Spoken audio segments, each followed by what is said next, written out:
Hi everyone, I hope you're doing okay. I hope you had a great week. We're in March now, so spring is upon us. Although, I'm not gonna lie, it doesn't really feel like spring. We've had quite bipolar weather over here. It's been raining, cats and dogs the whole week, and it's been very, very cold. Yesterday we even had some brief heavy snow, but it didn't settle because the ground was wet. But today it's sunny and there's blue skies, although it is still very, very cold.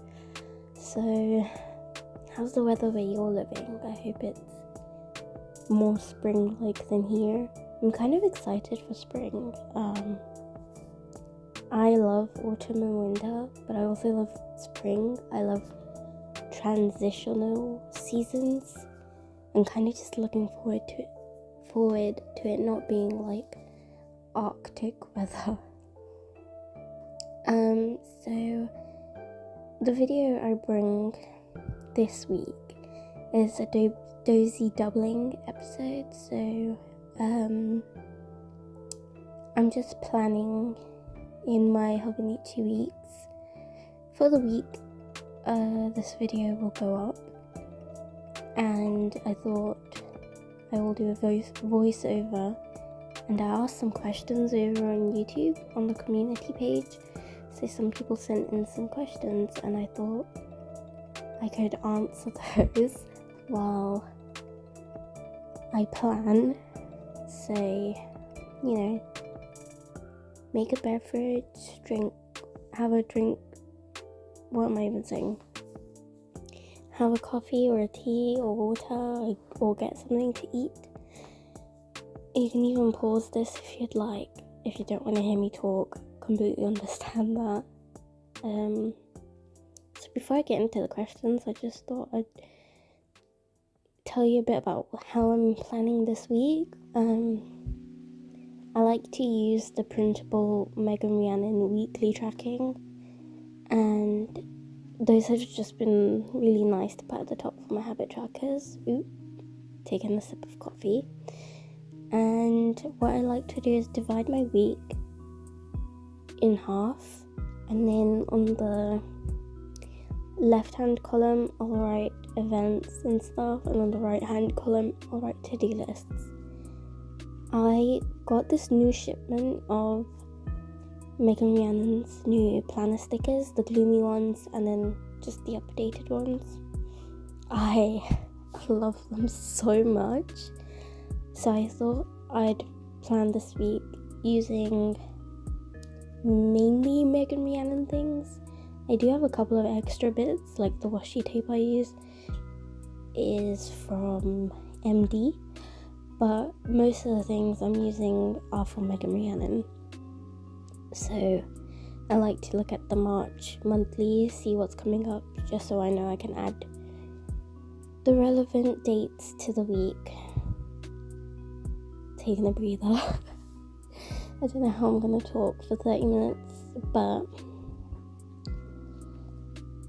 yeah, let's get into the questions. So the first question is, what inspires you to do commonplace books? And I really didn't know what commonplace books were until I started watching Megan, I'd say about October, November of 2022. That's when I used to watch her before, when she used to upload videos back in like 2017, 2018. But then I think she's kind of dropped off of YouTube, and then randomly at the end of 2022 her videos got recommended to me again, and I was like, wait a minute, I know this person. She obviously is a main figure in the planning community and journaling community, so I feel like most people who have gotten into commonplacing within this specific community have come through her. And so she used to commonplace, I mean she still does, but I'm talking about in the last quarter of 2022 specifically. She was commonplacing, and I was watching her and I was thinking, that looks really interesting. I've never heard of it before.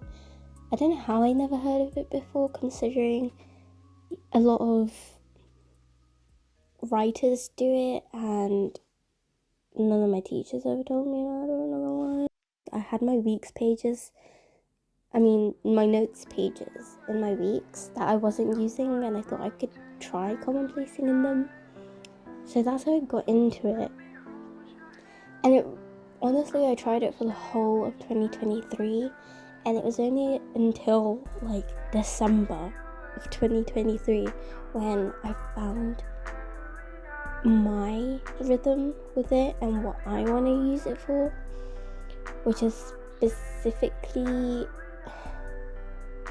I want it to be an outlet for creativity, whether that's me writing specifically quotes that really fuel my imagination or really incite or ignite a specific emotion in me, or it inspires me to come up with my own writing as a response.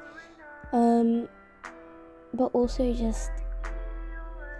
I just want it to feel like, and I've said this before, like a messy writer's notebook. I don't want it to feel perfectly polished, which was how it felt when I first got into it, and a lot of my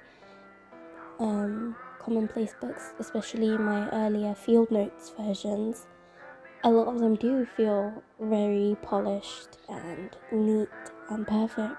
And while that's great for that, that's not what I want from it. I want it to feel like a messy writer's notebook, like how I've seen writers throughout history, how they use their commonplace books. So in a very long-winded way, I think what inspires me to do commonplace books is the idea of having this really personalized encyclopedia of information, but like information that's curated by me, is what makes me want to do it more. I love looking through the pages and rereading things that really like made me feel a certain way when I first read it.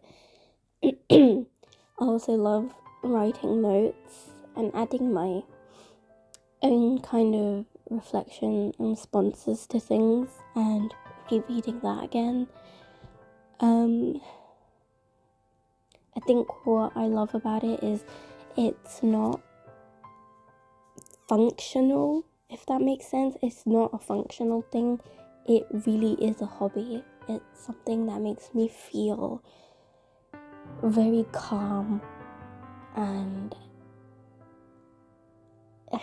there's this like Instagram soundbite that people use in their reels where it's like very noisy and then they do something and it's quiet, and that's how I feel when I commonplace, and that's why I like commonplacing.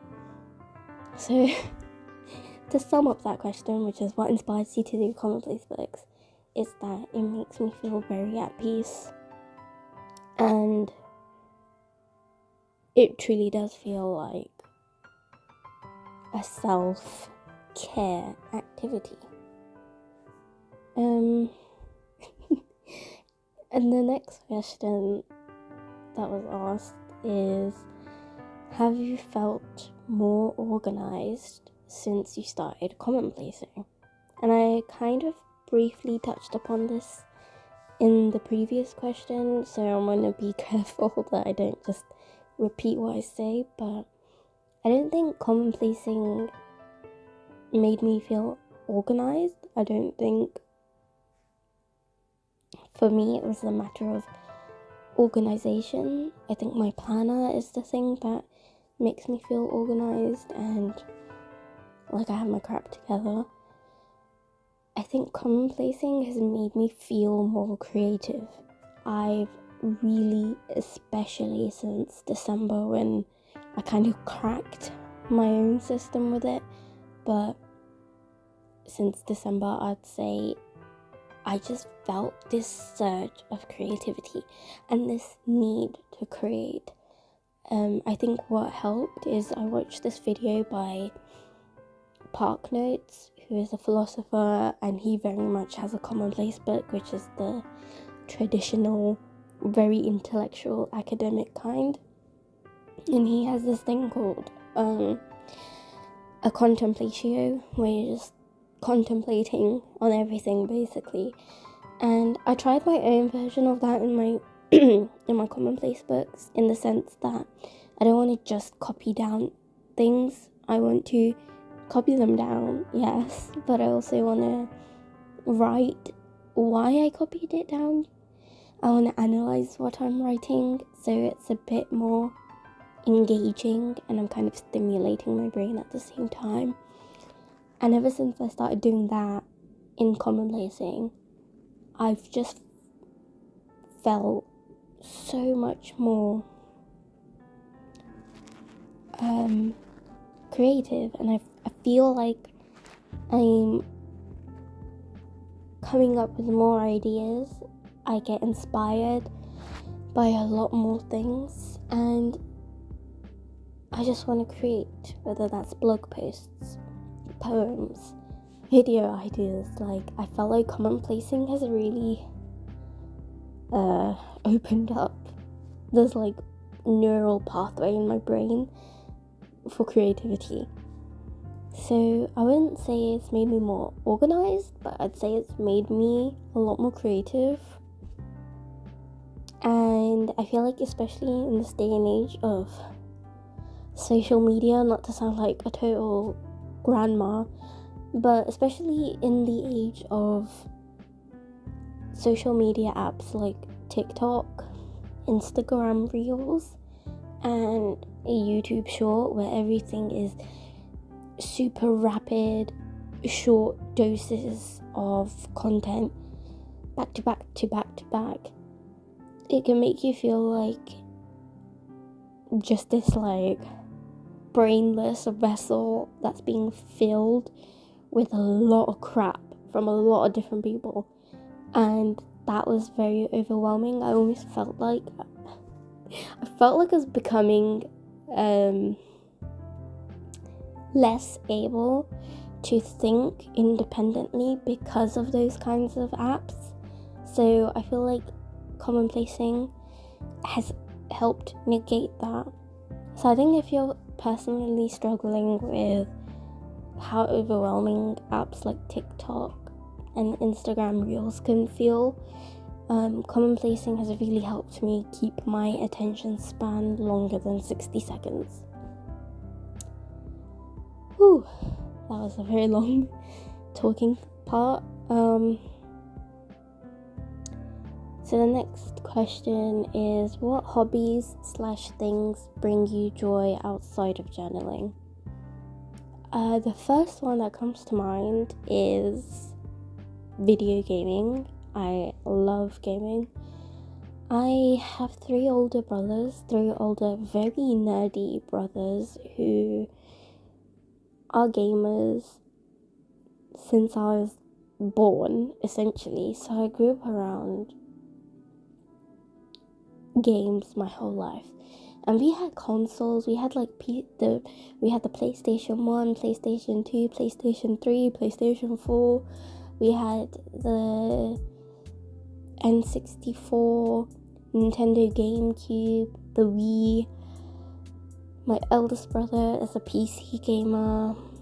My middle brother loves his Switch. He loves his PlayStation 5.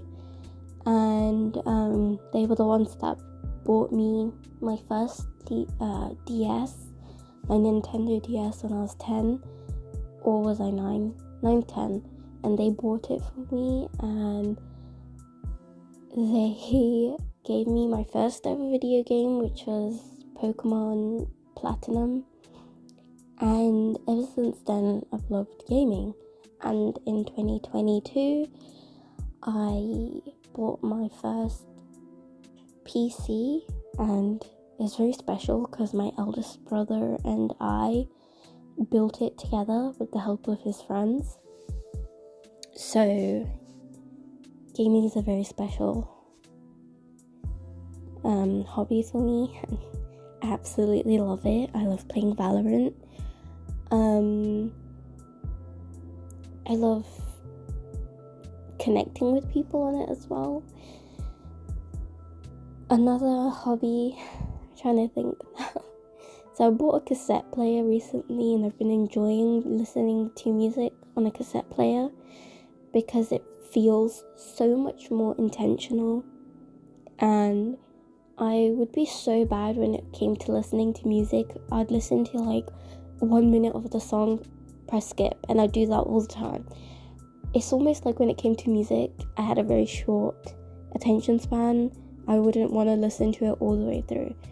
But because I'm listening to it on a cassette player, to forward it is very cumbersome because you have to sit and forward the tape, and you don't know whether you forwarded too much or too little until you hit play.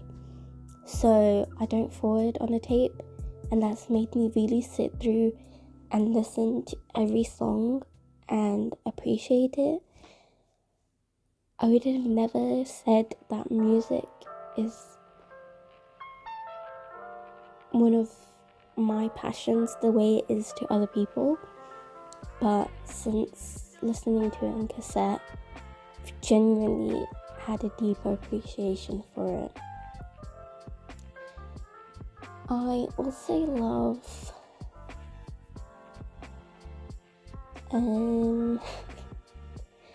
I really also love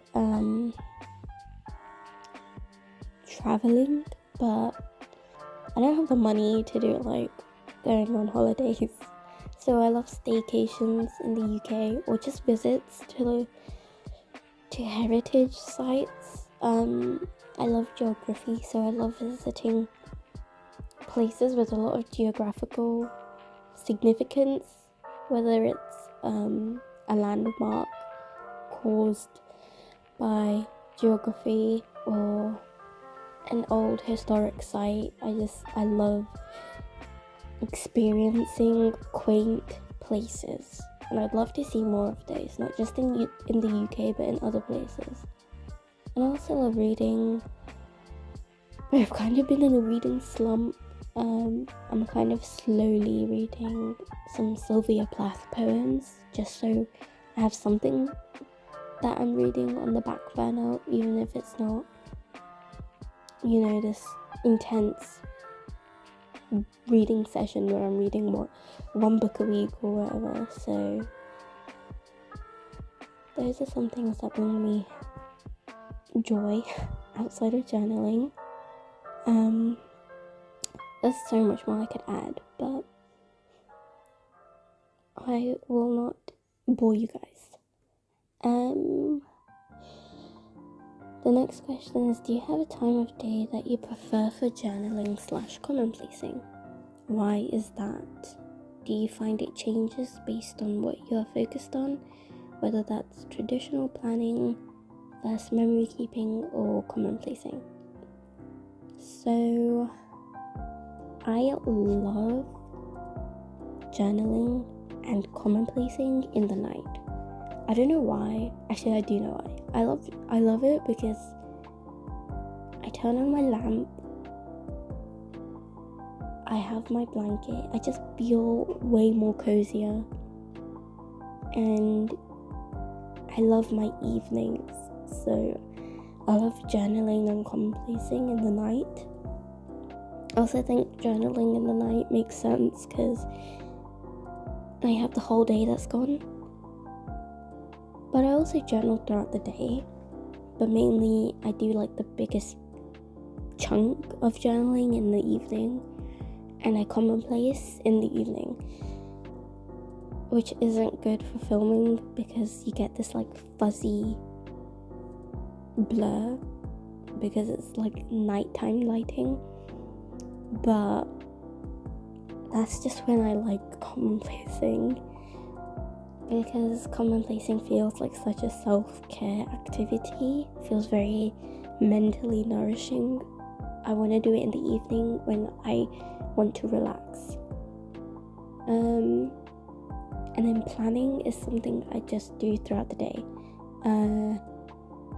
I like planning, opening my planner when I have my coffee, and just seeing what is on for the day and kind of going back to it throughout the day. So memory keeping and commonplacing in the night, because it feels like a really nice before bed activity, and then planning throughout the day.